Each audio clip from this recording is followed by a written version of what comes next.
Hey, what's up? This is your girl, Taylor Wilde. Welcome back to Wilde On Season 4, the podcast where you get the insider's view of the weird, wonderful, wild world of wrestling. On Wednesdays. Today's guest is not a professional wrestler. She's a comedian. But the parallels between being a female comedian and a female professional wrestler is something I just couldn't keep ignoring. The people getting married are stressed out. The people there have somewhere else they'd rather be. It just feels like a very expensive way to tell people, you can't fuck me anymore. My uncle's like, bummer. She's gone from hoe to housewife. Ladies and gentlemen, my girl, Brittany Schmitt. So I don't know how much of a deep dive you did on the podcast, but my background is in professional wrestling, and obviously, we love this. Obviously, Brittany Schmitt, not a professional wrestler. So what the fuck are we doing? Not yet. Let's not rule me out, okay? This could be the moment. I've gotten in one fight in my life. Okay, let's go there. Right away. Oh God, right away. Okay. I regret it. Let's start with that. What's the age range? I'm in college. Okay. Junior year of college, and I had a roommate who just became a tyrant. Like, oh no. She went to spring break and like took all of my favorite like Forever 21 clothes, which was all I could afford at the time. And they never came back. And I was like, what happened to that dress? And she's like, oh, I started it on fire. And I was like, what? Like, okay, were you ever gonna tell me that? And she's like, well, no, it's like from Forever 21, which, like, good point, you know, it's useless and meant to be worn once, but like, I was in college and broke, and it was my favorite dress. And then she came home one night from the bar and she was bleeding somehow. Something was bleeding, like she had fallen or something. And my mom was coming to my apartment the next day, and I hadn't like left my room or really my apartment and seen what had happened. But my mom comes in like freaking the fuck out, and she's like, what the fuck happened? There's a trail of blood from the front door, like a literal trail of blood from the front door all the way to our apartment door. And I was like, oh my God, I don't know. And then I went out and I saw that she had like thrown up blood all over my futon, which was like, again, I'm in college, I'm poor, I have like 3 items. Sure. It was that Forever 21 dress, a futon, and like a pizza, you know what I mean? Like, that's all I had. Essentials. And then yeah, exactly.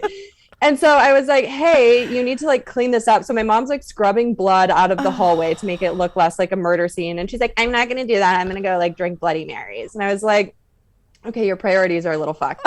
and then she was dating one of my friends, and she started cheating on him, which is like, whatever, it's fine. It's college. But I was like, let's maybe not like, cheat on him, just break up with him, you know? Yeah. And she came back and she was just like being a messy bitch. We had like a long day at the beach where we were drinking, and she was just like, I'm gonna go like fuck this other guy, and like if Eric calls, like you need to like talk. And I was like, I'm not fucking doing this. I'm not doing this. I'm like, you're a fucking mess. You need to get your shit together. And she like got in my face, and then I punched her in the face. Nice. And first of all, what a rush. I mean, like, okay, what was your first thought when you hit her?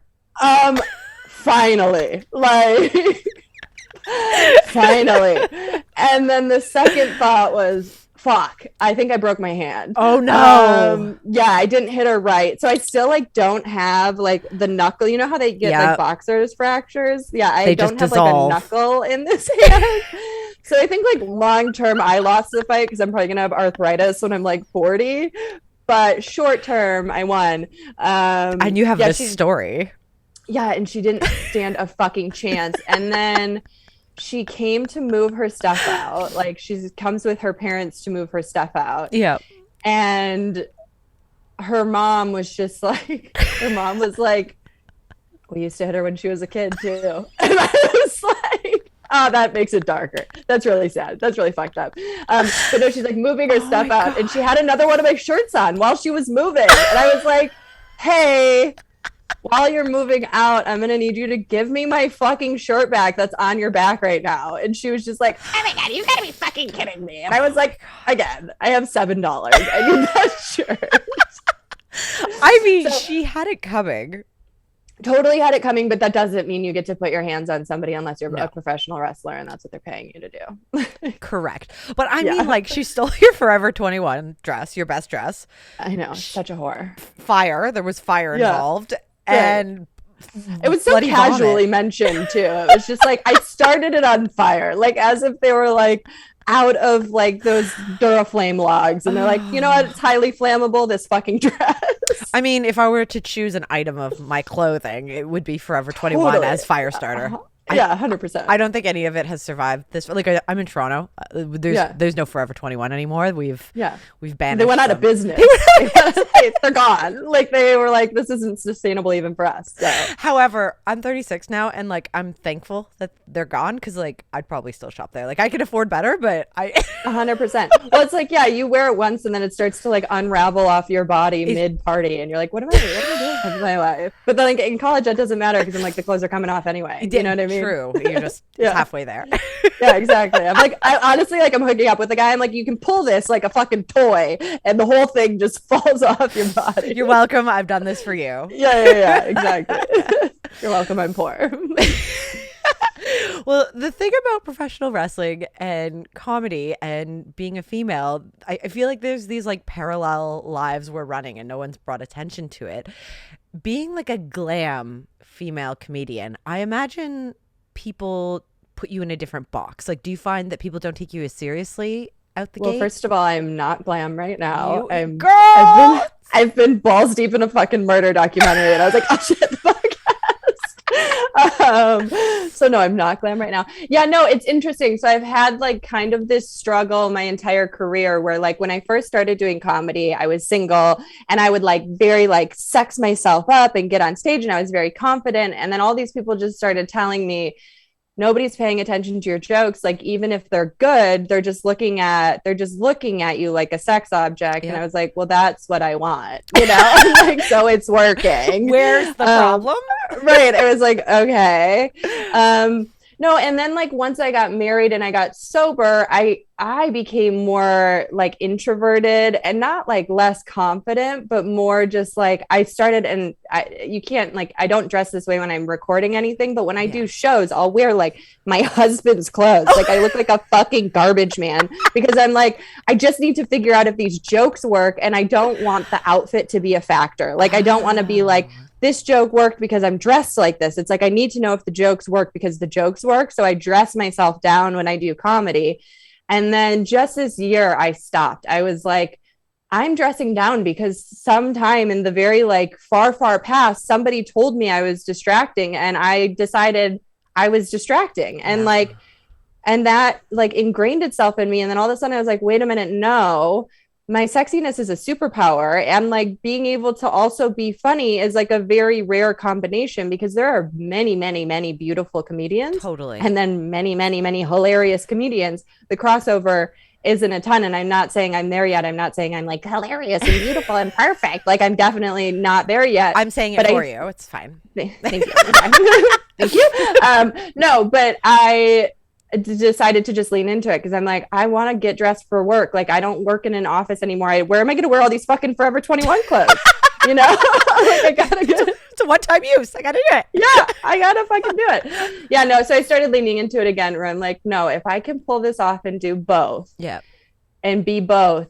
You know, and Nikki Glaser does it. Amy Schumer does it. Chelsea Handler. Well, she dresses down a little bit more. She wears like jumpsuits, but like there's a lane for it. So it just people will tell you no, and then you just have to decide what the fuck you want to do. Yeah, no, it's really, really, really strange because I went through that with wrestling. You know, when I first started, I wanted to be taken seriously as this athlete. I didn't want to be just the bra and panty matches. I wanted to be an athlete, and I wanted to carve out my own lane, basically.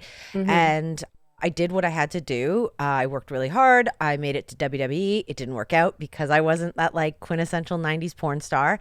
And then I think for a long time I dimmed my light, just kind of being like this like kid sister type. And I, you know, wrestle in like little outfits, but I wasn't like out there with the way I felt inside. Like I don't think I was really tapping into like, you know, my like divine feminine or whatever. And the older I get, the more I'm like, what the fuck am I doing? Like, what do I give a shit if that makes anyone uncomfortable?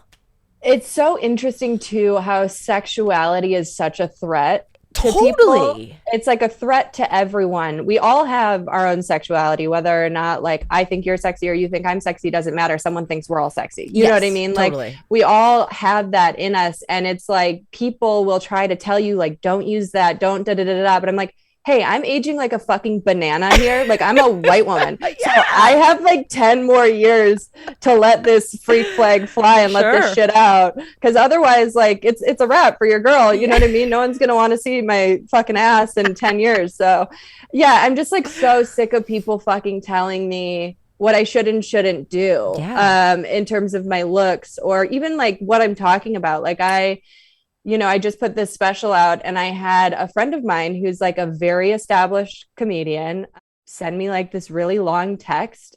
And basically it said, stop talking about sex. It's no stakes to watch a hot girl talk about sex. It's like watching a rich person talking about spending money.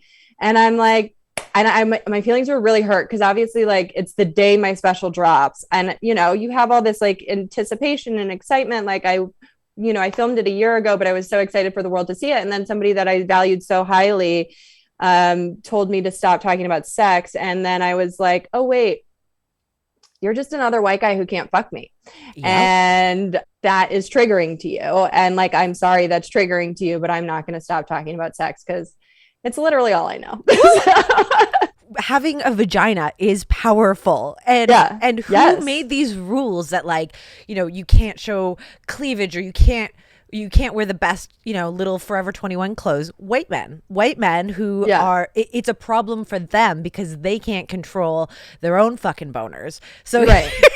here we are 100%. dimming our light. Why? What? we are Right. we are the fucking powerful ones. It's just them like trying to hold us back. And your special is so fucking funny. Oh, thank you. Honestly, you did an amazing job. And I thought it was funny because here you are, this gorgeous woman talking about sex and like Yeah. in a way that I can relate to. Well, and I'd rather have you be my audience than him. You know what I mean? Right? Like I'm just like I don't need a dinosaur Well, to fucking approve. that's it. Like it's this like and that's kind of where we are with wrestling, where we have all these beautiful women of different shapes and sizes, and women at home can be like, oh girl, that looks like Right. me. And like that, like I feel like that's where you're going with your comedy. You're speaking to like your people, like your girlfriends, and I think that's what sets you apart from what a lot of women are doing in comedy right now. Thank you. Thank you very much. Yes. And like you, I am a newly sober person. I haven't had a drink since January. Thank you. It Congratulations. was an organic thing for me. But one thing I wanted to go back on is you say you became more introverted when you stopped drinking. Do you think you were always introverted and the drink just like, Yeah, I was. I was always introverted as a kid. I always really wanted to fit in and I didn't. It was so funny when I was a kid, I wanted so bad to be like fucking popular and like I was like, why does nobody like me? Like I was like, I didn't get it. And then I found booze when I was like 15 and it was just like I drank it and I was like, I have arrived. Like because I spent so much time so worried about like what everyone thought of me and wanting friends. And then I feel like alcohol was like my kind of like my superpower where I was right? like, oh, I don't give a fuck. Like, I don't give a fuck if you like me. I don't give a fuck. Like, I just finally didn't give a fuck. And it was such a relief. Yeah. I was like, oh my God, magic, like absolutely magic. And then the magic wears off, Yeah. as it does. And, I had some stuff to deal with. My mom had borderline personality disorder, Okay. so she was like incredibly unwell my whole life. And I kind of like, she told me when I was very young, like in a horrible way, she's like, you're going to be an alcoholic, just like your father, like you're going to blah, blah, blah. And I was like, I'll fucking show you an alcoholic, bitch. And then I did. And then I was the full Showed her. Yeah, I was like, gotcha, bitch. I'm dying over here. And then I remember when she died, I was just like, thank fucking God. Like, I don't have to keep drinking at this person anymore. Like, I can take my life back. Wow. And literally the day after, like the morning after her funeral was the last time I had a drink. So that was December 11th of 2017. And Okay. I'm so grateful because like alcohol was just killing me. Congratulations. But sorry, that was a really roundabout way to, when I was in my drinking, I was like very extroverted, very in your face, very party girl. Okay. And I thought I loved that shit. And then when I stopped drinking, I was like, oh, wait, I don't like people. I just like not drinking alone. So I like went inward and did a lot of like spiritual work and like work on myself. And I'm like, oh, I don't actually like people. I don't like, and it's hard as a comic not being an extrovert because you do have to like interact with people all the time. But I'm like, no, like I have a fucking wall up. I'm like, absolutely not. It's the same with me. It's like been a deep dive for 2 years into spirituality. I always knew I didn't like people, which is probably, drinking makes that better. You can tolerate people. But how did your comedy change between, drinking Brittany and sober Brittany? Like, did it change? Oh yeah. I mean, my comedy's changed so much throughout the years because in the beginning, like I said, I was like wild and like drinking all the time and sleeping around. And then I got married and sober, and my comedy changed in that I'm a more thoughtful writer and performer, and I'm not delusional. Like, I think for a while when I was drinking and doing comedy, I was delusional. I was like, I'm so good. Why am I not getting blah, blah, blah, blah, blah? And everyone's like, you're wasted. Like, go home, but don't drive, but go home. You know what I mean? Yeah. But I was delusional, and now I'm able to have a more honest experience with comedy where I'm like, I can get off stage and be like, oh yeah, I just ate a fucking dick. Like that was I just ruined some people's nights for sure. Like that was bad. And it's good to have that sort of self-awareness. I think drinking keeps you from being really self-aware. Right. It makes you just like, I'm the best, I'm the hottest, blah, blah, blah. And I'm like, meanwhile, literally when I used to drink, I was like allergic to alcohol. I would get like hives all over my body. Like there are pictures of me in like full hives, like full hives, and I'm like, I thought I was so hot, and I'm like, how was I getting laid? I was somebody took me home that night. They thought she's gonna be fine, she needs medical attention, but I'm gonna give her my dick instead. Oh my god! So that like allergic drunk, you were like real sloppy then, eh? Like there's like no. Here's the crazy thing. I'm sure there were nights where I was sloppy. I was not a sloppy drunk. I have like this scary gene that I got from my father, who does drink a lot, where I could be in a full blackout and nobody would know. Really? Nobody would. Like I would be offline and nobody would know. Like I would have deep, cohesive, normal, flowing conversations, and then I'd wake up the next morning and someone would be like, I'm so glad we talked about that last night, it was so blah blah blah, and I'm like, wait, I saw you last night. Like, it's so fucking dark, but I get it. It's so dark. Yeah, it's the dark arts. Got a long lineage of alcoholism in my family, and then I'm a firefighter now, and I have been for 8 years on top of the wrestling, and I see the full effect of alcoholism, for better, for worse. And then, even as a first responder, especially like when COVID hit, we were like, are we going to die? Is this it? Is this the end? Yeah. Like, this is what I signed up for, but like, not really. So the drinking definitely increased around COVID. And then, I got to this point where it's like, I'm not even enjoying it anymore. Like, did you get to that point? Well, I think a lot of people get to that point and then they can't stop because it's an addiction, and it's so insidious and it'll just steal your whole life from you if you let it. Like it absolutely will. And, my dad still drinks and he's fine. Like he's like one of those probably textbook alcoholics but he's fun and lovely and like doesn't hurt anyone and he's fine. But then when he remarried, my ex-stepmom, who was my stepmom for many, many years, was an alcoholic, but a bad one, like a fucking troll drunk, go around the house slamming the doors. Like my dad would have to take the doors off the hinges. Oh boy. And I remember the first time I brought my husband home, he's like, why are the doors off the hinges? I was like, oh, because Leanne is too. You know what I mean? Like she's nuts. Like she will. And she, that ended brutally, but like seeing just like that sort of abusive, verbally, physically abusive, and just insanity. And then like she'd wake up and be like, I don't know what happened. And I'm like, oh, really? Because you just like scarred us all for the rest of our lives last night. when she was sober, she was fine. You know what I mean? And then she just was never sober.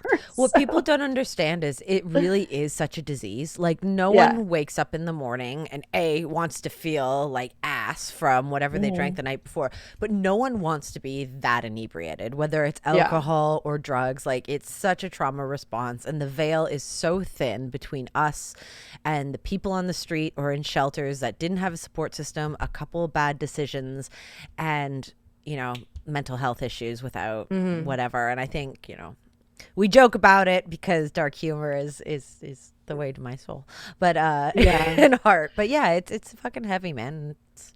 Yeah, it is heavy. And I feel like LA, the homelessness has gotten so bad in the last year, and it's all drug addiction. Yep. It's all meth.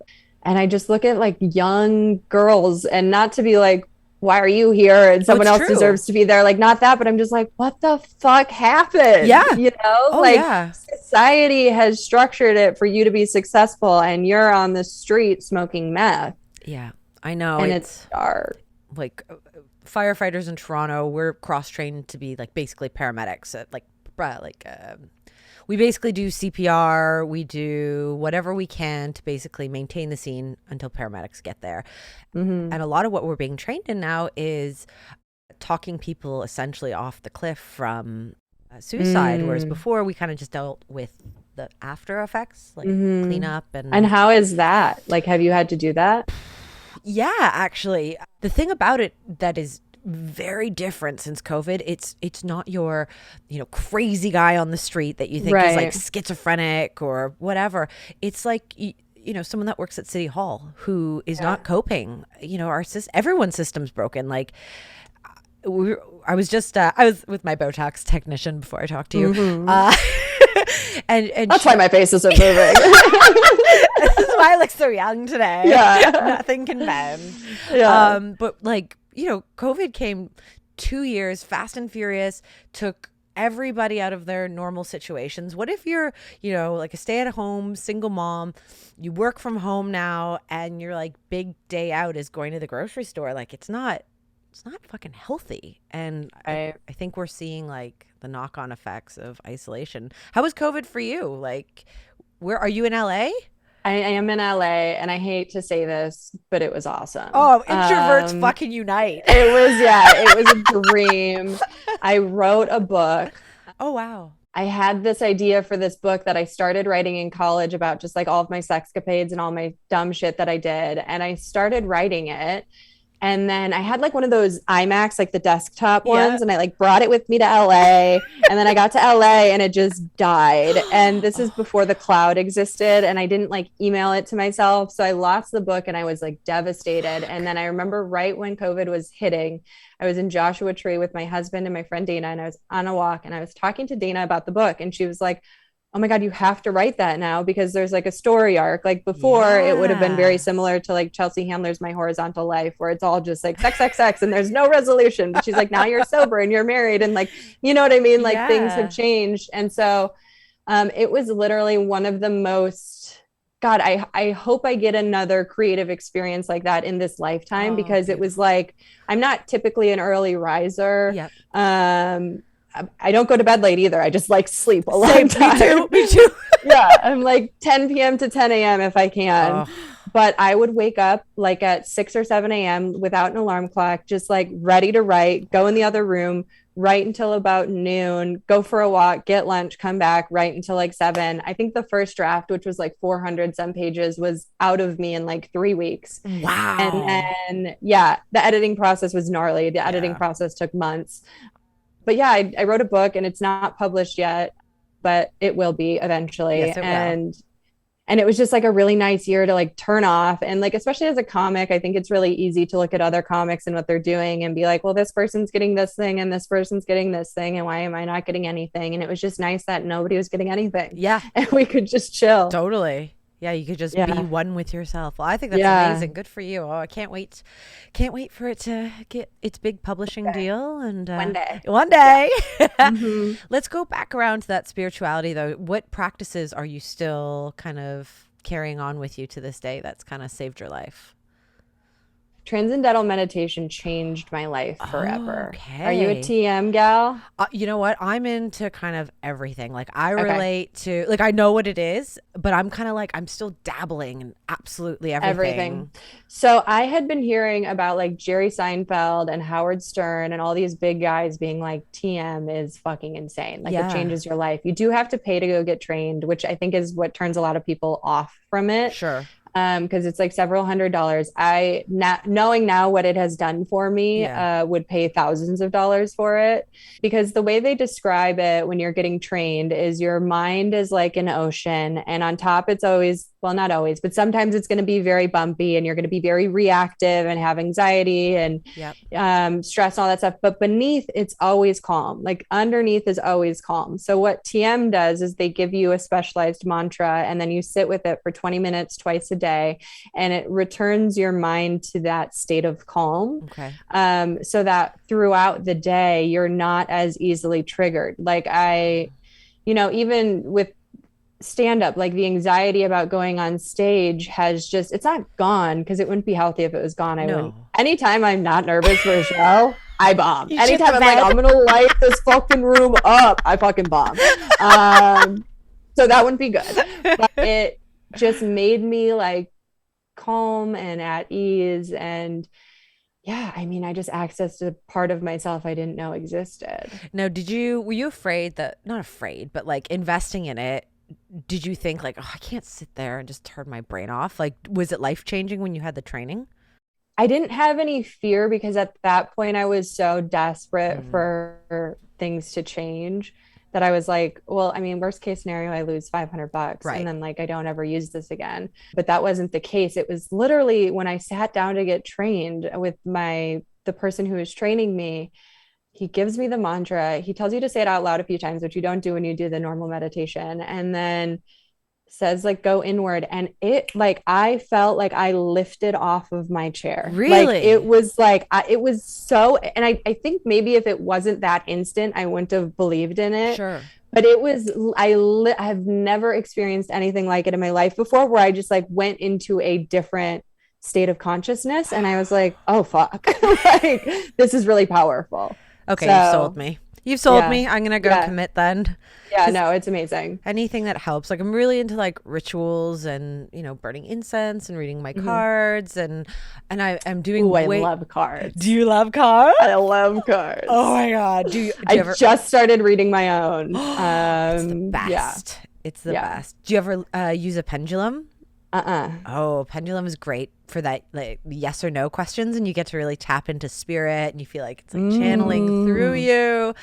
But yeah, anything that would like, I know I need to meditate, and I'm such an like anxious active person that I find like the Mhm. only time I can really meditate is when I'm doing yoga, and that's not the same fucking thing. That's just like Right. slowing everything down. So Right. that's something I need. And like I do Reiki, and to me that sounds a lot like a Reiki experience where you Hmm. like my have you ever done Reiki yourself? Hmm. Yes. My arms literally levitate off the table every time I do Reiki, and I can't put them down. And my arm, like I'm so jacked after a session because my Yeah. arms have been up for Yeah. 45 minutes. But you're like, I didn't do it. I couldn't put my arms down. I didn't put my arms up. Like there's something so Right. much bigger than you out there. And Hmm. yeah, Yeah, it's wild. It's once you finally realize, because I think for so long when I was in my alcoholism and self-centeredness, I didn't believe in God. I was like that. I didn't believe in God, but not because I couldn't believe in a higher power, but because I went to Catholic school growing up, and those kids were such assholes. I was like, God's not real if that's your daddy. You know what I mean? Like, yeah. you guys are fucking brutal. So I just never, I think, believed in it. And then when I got sober, it's like, the program I'm in asks you to look to a higher power. And I Sure. didn't believe in one. And I was having a really hard time with it. And then I was sitting writing one day, and my dog started barking, like just going fucking crazy at the gardener. And I Yeah. had like this thought where I was just like, oh, you poor little thing. You don't know that you're fine and you're safe. And I'm like, you can act like that if you want to, but like, it's not going to change anything and you're good. And then I was like, oh my God, that is how my higher power looks at me. Yeah. Like I was like, there's no way that I'm the top of the intelligence because I'm not that smart. So I was like, oh yeah, that's how my higher power looks at me when then I'm like in traffic, like freaking out, being like, fucking move. They're like, you can do that if you want, but you're fine, you know? So that was kind of when That's so weird. Those like sober moments where you like, you're outside of yourself looking in and you're like, fuck. Yeah. Oh, this all makes sense now. Yeah. Yeah. And it's so much easier with spirituality because you're just trying to be the best version of yourself versus following this set of like antiquated rules that don't apply to you, shit on women, and marginalize everybody, really. Yeah. So yeah. I'm with you. I on love that. it. I love the spiritual journey. I feel like that's what I'm here for. Me too. Comedy's like my side hustle. Spirituality is my main thing. Oh, do you think you're going to have a comedy special then about spirituality? No, because it's not funny. No. It's not funny to be like in tune with myself and kind to people in traffic. Touche. Yeah. Touche. It's our dirty little secret. We Don't let anyone know that I'm actually doing fine. Wild Ones, whether you prefer to watch or listen to podcasts, Wild On has got you covered. For your viewing pleasure, go on over to the Wild On YouTube channel so you never miss an episode, and don't forget to subscribe or listen to Wild On anywhere you enjoy podcasts. Okay, I don't want to keep you forever, but I feel like there's so much more. We could go on forever. I just want to end this with my top 10 tailor-made questions. Okay. Name one beauty product you cannot live without. Ooh. The Bare Minerals complexion cream. Oh. It's like got SPF, and it's like if you don't want to do your full face of makeup, it is just like one and done. Do that in your eyebrows and you're out the door. I like it. I love it. Yeah. Favorite exercise? Squats to get that ass fat. Yeah, get that ass. Ass. Who is your celebrity crush? Drake. I won't tell him. It's fine. If you know him, give him my number. I've been trying to find him forever. Is that like your one with your husband? Like, do you guys have that? Or like, yeah, we've talked about it. My husband doesn't think Drake would fuck me. We have this fight all the time where I'm like, Drake would definitely fuck. I'm not saying he would give me his number, but like he would for sure fuck me once and be like, the door's that way, your Uber is outside, and it's an Uber pool. You know what I mean? Why doesn't he think you are fuckable by Drake? I don't understand. I mean, he just is like, what are you thinking? Like, you're not, he's like, you're 10 years too old for him. And I'm like, okay, but listen, I could be Drake's mistake, Okay, next time you're in Toronto, we'll go down to King Street as sober friends. And right. Drake just appears usually. So we'll sort this out for you. We'll find him. Yeah. What is your biggest pet peeve?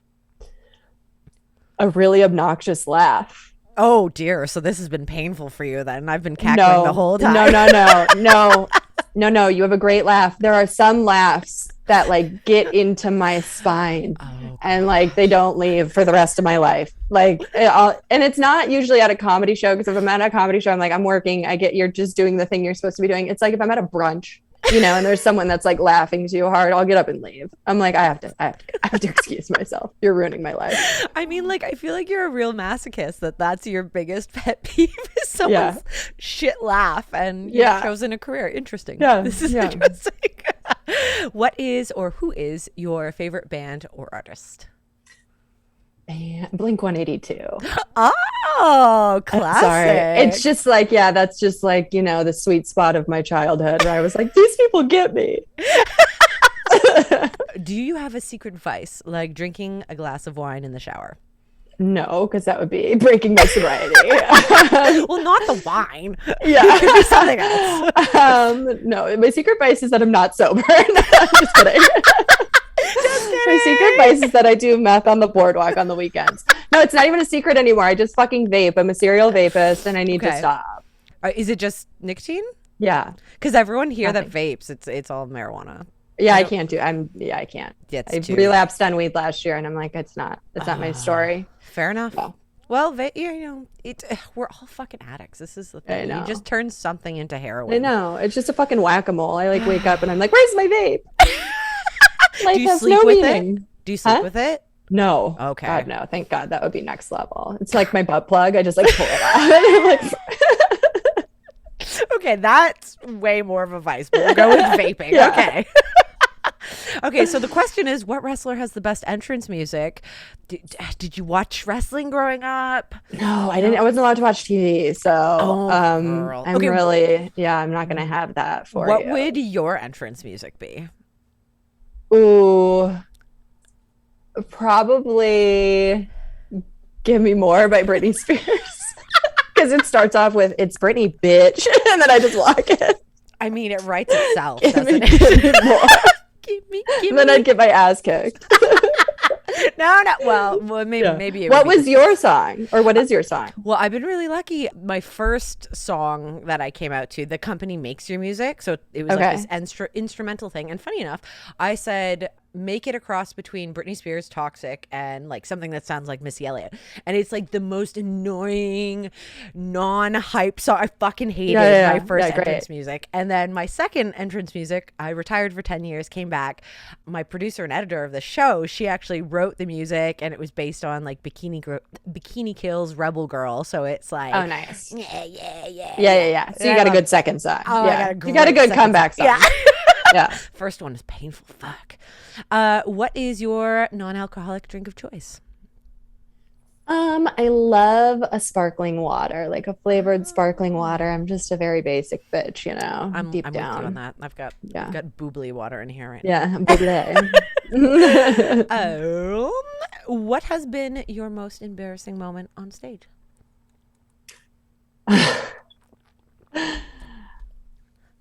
Okay, I know. I was going between two in my head, and I'm like, no, there's such a clear winner. So when I was early in comedy, I got a gig I should not have gotten. This big headliner brought me to Vegas with him to open for him, and he's like, you have 12 minutes, right, of material? And I was like, yeah. No, I didn't. I had maybe 7.